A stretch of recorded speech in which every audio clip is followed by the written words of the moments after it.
What is up, y'all? Welcome on back. It is finally time to rank my top 10 favorite movies of 2024. So I'm a couple of weeks late on getting this out in 2024, and it was because I had one movie that I was waiting to see in theaters. Finally saw it a few days ago, and that was Nosferatu. That review should already be out for your viewing pleasure. And then now I can finally give you my 10 favorite movies of 2024. Big disclaimer now. Are these without a doubt the 10 best movies of 2024? No. I missed a lot of movies. I saw, I think, 73 according to my Letterboxd list that I have where I rank all the movies that I watched in 2024. But there was several movies that I did not get a chance to watch. So if your favorite movie of 2024 is not on my list, chances are one of two things. One, I didn't see it, or two, I didn't like it. So let me know down in the comments below what your 10 favorite movies are of 2024. Maybe I missed them and it'll give me something to watch over the next couple weeks in this little dead period that we have where not a whole lot of movies are coming out in 2025. But also in the description below, there are links to all the reviews of the movies that I'm about to talk about. I did reviews on all 10 of these movies at some point in 2024. So click on those links if you want to hear more in-depth thoughts on that specific movie. This episode is not geared towards me giving full reviews out on these movies. So if you're looking for a more in-depth review on a certain movie, click on one of those links below and it will send you the right way. Let's jump into my top 10 favorite movies of 2024. Up at number 10, this is a movie that has not left my top 10 since I watched it. Now, granted, to be fair, it was it was like one of the first movies that I watched of 2024, so it never had a chance to leave my top 10. But that's neither here nor there.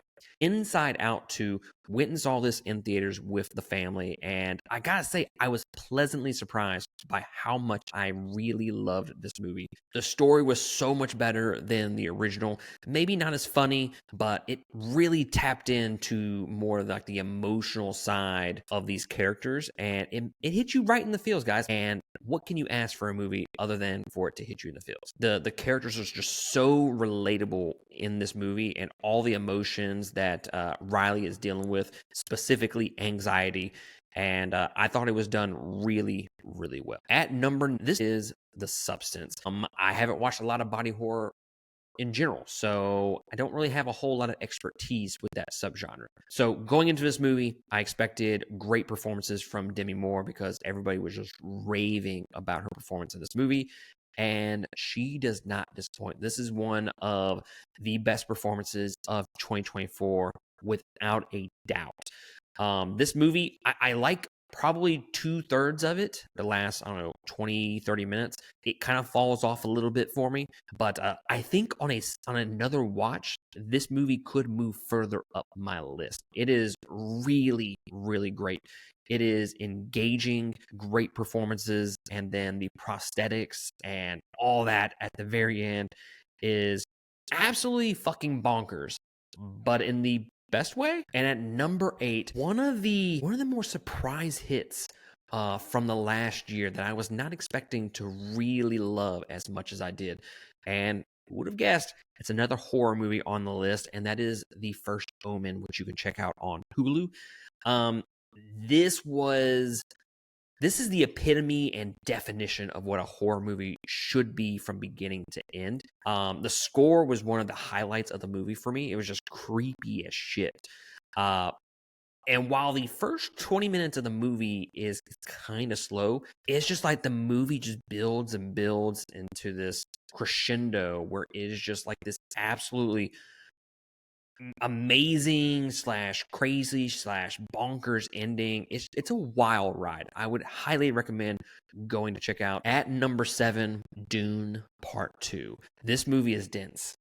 Very, very dense, especially when you have to watch it back to back with Part 1. It is a visual feast for the eyes. It really is. The special effects, the set design, the world building that they have done in this movie is so damn good. And Denis Villeneuve, probably saying his name wrong, so forgive me. Currently one of my favorite directors. I'd probably put him at either number 2 or number 3, right around where Robert Eggers is. But this movie is absolutely fantastic, guys. It's definitely a slow burn of a movie. I feel like in comparison to the first movie, this one is a lot slower. I felt like they did a great job of kind of pulling us along in this deep lore of a world. Like it's if you go and read the book a little bit, it is vast. Like it is very, very political. There's so much shit going on in this world that it's kind of it's kind of complicated to follow. And I think this one is a little bit more complicated to follow than the first one. But I think they do such a great job of kind of pulling you along to where you're not left behind wondering what the hell is going on here. But Timothy Chalamet and Zendaya put on fantastic performances in their roles here, and then Austin Butler absolutely fucking killed it as the villain here in this movie. At number 6, I'm not gonna lie, I did not have very high expectations for this movie when it got announced, and then maybe like towards I guess the week leading up to the movie, I started reading some reviews. It got me a little hyped, but I was cautiously optimistic going into this movie just from the premise alone because the OG movie, one of my favorite movies of all time. At number 6, I have Twisters. This was just so much fucking fun. Okay. Is it the 6th best movie that came out in 2024? Are a lot of people going to have this movie on their top 10 list? Probably not. But if you go with sheer entertainment factor and just how much fun I had watching this movie and enjoying these characters, it's one of the best movies of the year for me. Daisy Edgar Jones was absolutely fantastic in this movie, and her chemistry with Glenn Powell is just so palpable in this movie. And then they sprinkle in some Easter eggs in there and a lot of callbacks to the OG movie. They respect the legacy of Twister, the OG movie, that they really nailed the sequel here. At number 5, now, full disclaimer when I mention this movie, okay? I am not a fan of this franchise. I have mentioned it on multiple podcasts that I am not a fan of Deadpool. I like the first one more than the second one, for sure. I'm not a huge Ryan Reynolds fan. I'm really not. He's like too much of a good thing. Deadpool and Wolverine, which is my 5th favorite movie of the year, I didn't have the highest of expectations, okay? And maybe that helps it here some. I don't know.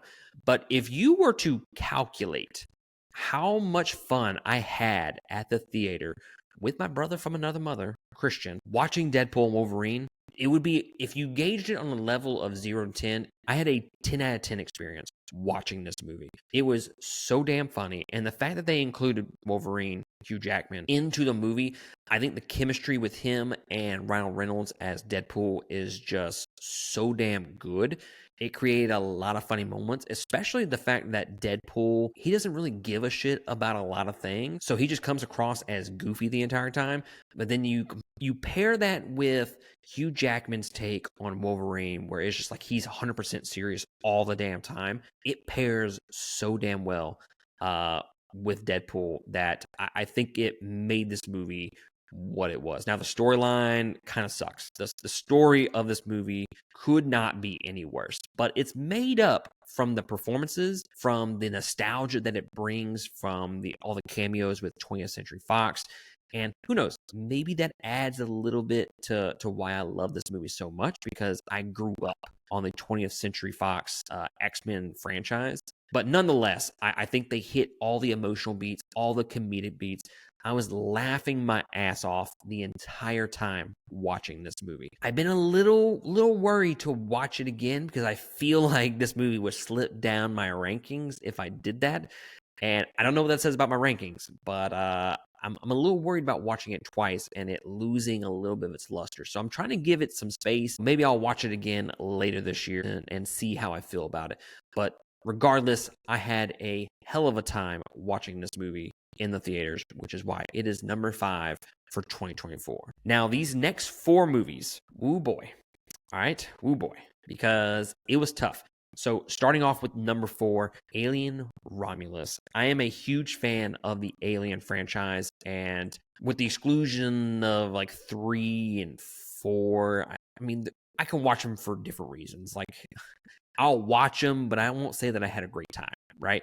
Because if anybody remembers back in the day when I was doing reviews for franchises, I reviewed, I want to say it was Alien and X-Men at the exact same time. And that is what killed my love for doing franchise reviews all at once. And a lot of it had to do with going through 3 and 4 at the time. But I love the Alien franchise. The OG Alien is one of my favorite horror movies, favorite movies in general of all time.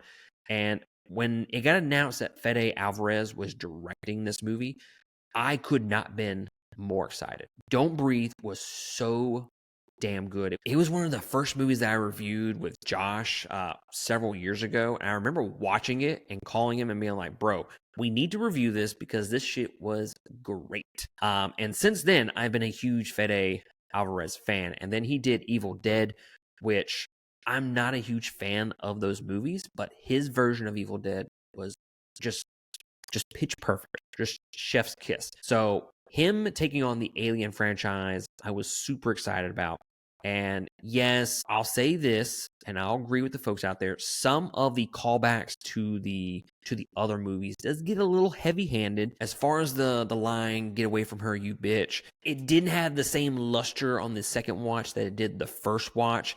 And again, it's a little heavy-handed with the Easter eggs and the callbacks, but nonetheless, that doesn't take down my excitement for this movie whatsoever, because they go back to the roots of this franchise, the horror roots, and then they even bring in the action elements towards the end of this movie. This was a movie version of Alien Isolation plus all the other movies. I don't know if I could have asked for a better Alien sequel. Again, my expectations were sky high for this. And leaving the theater, I was absolutely not disappointed with it.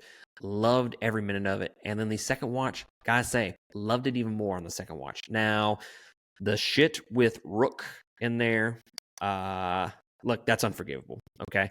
That was a decision that should not have been made. The CGI on that is just god awful. And now they said they kind of improved it for the home release. It still looks pretty fucking bad for me watching it, but it is a little bit better than it was in theaters.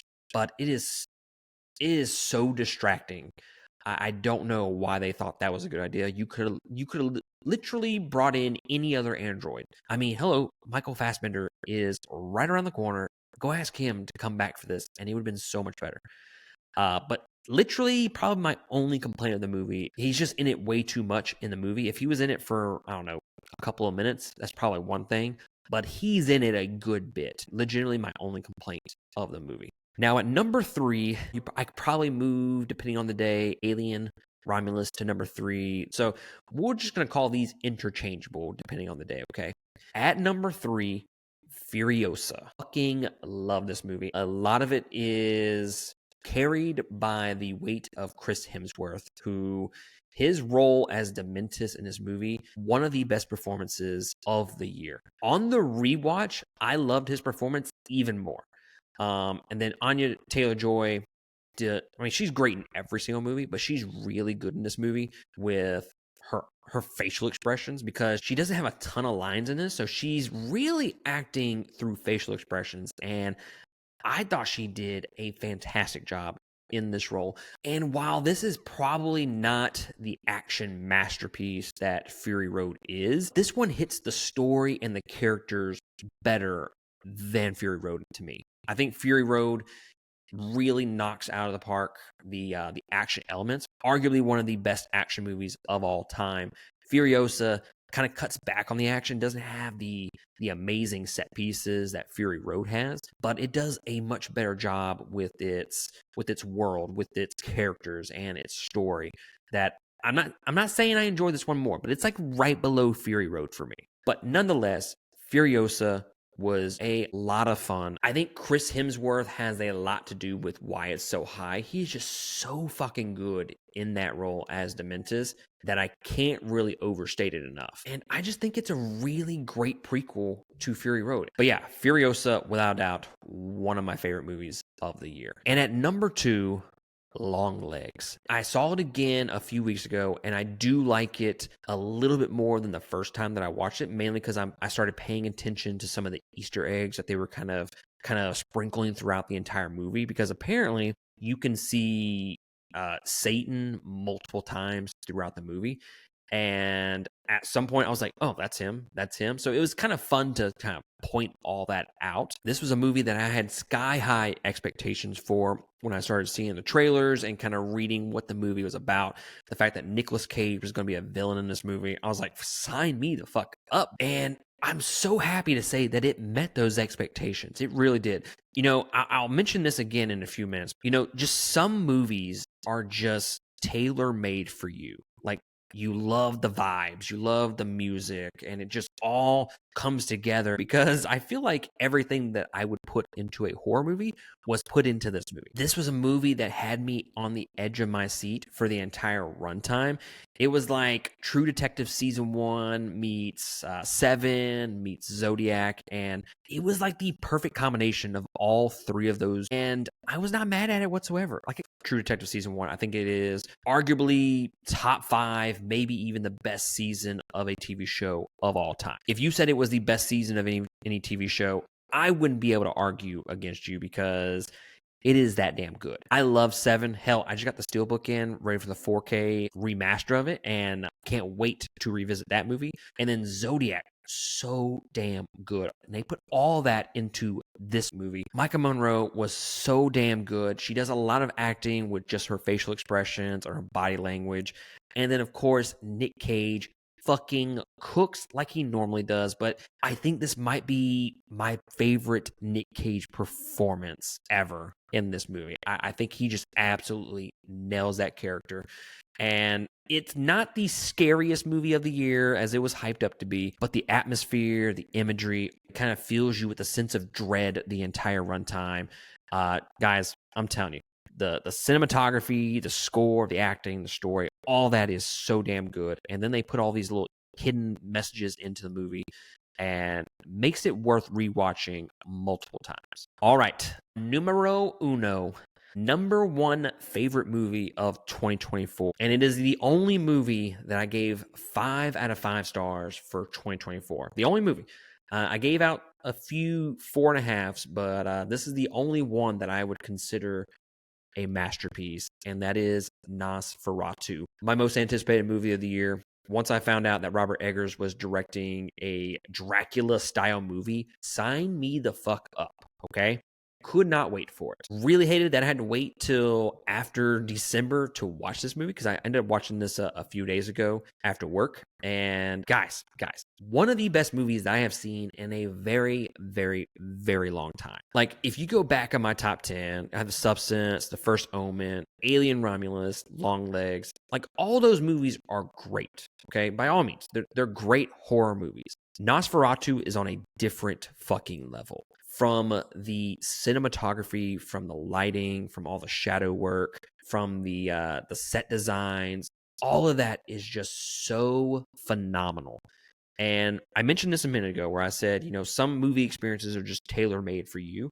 This has everything that I would ever want in a horror movie into one horror movie. It has that gothic Victorian setting to it. It has this faux black and white look to it with how they went about the lighting of this movie and the color palette. Between that, the story, I mean, I have been craving a good Dracula movie, and I know this is not technically Dracula, but it might as well be, right? But I have been craving a really great vampire movie. This just has everything I want in my horror movie wrapped into one. I thought all the performances in this movie were really, really great, but Lily Rose Depp and Bill Skarsgård were the huge standouts in this movie. Bill Skarsgård, look, I said it in my review, I'm a huge fan of It Chapter 1 and Chapter 2. Chapter 1 is obviously better than Chapter 2, but I thought Bill Skarsgård in those movies, like, those are his best performances until he had this one where he is Count Orlok, and this is without a doubt his best performance. He's unrecognizable. He's unrecognizable in this movie. You can't tell via his voice or his looks that it is Bill Skarsgård, but nonetheless, it is him, and he puts on a hell of a performance throughout this movie. This was one that I wish I would have been able to watch twice before doing my top 10, just to kind of get the Robert Eggers is he's like I said earlier, he's right up there in my top 3 favorite directors currently, and it usually takes me multiple watches for any of his movies. The Witch, that is why I have the multiple watch rule, is because of The Witch. It took me 5 watches, and now it is one of my favorite movies of all time. But he just throws in so many little details into his movies that it requires multiple watches. Now, I was so mesmerized by how just amazing this movie looked. The cinematography is absolutely phenomenal that I never really got a chance to pay attention to the score or some of the minor details that he typically throws in there. And again, that's why I watch his movies more than once. It's because I'll usually get tunnel vision and I'll focus on one thing throughout the movie, and then I'll end up missing some of those minor details. And those minor details are usually really, really great in his movies. But yeah, this was a masterpiece of a movie. One of my favorite experiences, period, of the year. And I know I love Longlegs. I know I love Alien Romulus and Furiosa. And again, those are 4.5-star movies to me. But Nosferatu is just on a different level. But yeah, guys, those are my top 10 favorite movies of 2024. Let me know down in the comments below what your 10 favorite movies of the year were, and also throw in some recommendations. And then while you're at it, like, subscribe, follow all of our social media accounts in that description below. But I do want to take a second to say thank you for subscribing to the channel, following us for 2024, and being along for this ride. I legitimately cannot do this without y'all, so thank you so much. And shout out to our Patreon supporters for supporting us throughout the year. I would not be doing this deal if it were not for y'all. So if you have any desire to be one of our supporters, patreon.com/2game is where you can go there. But yeah, that's going to be it from me, and I will catch y'all next time on another episode. Laters.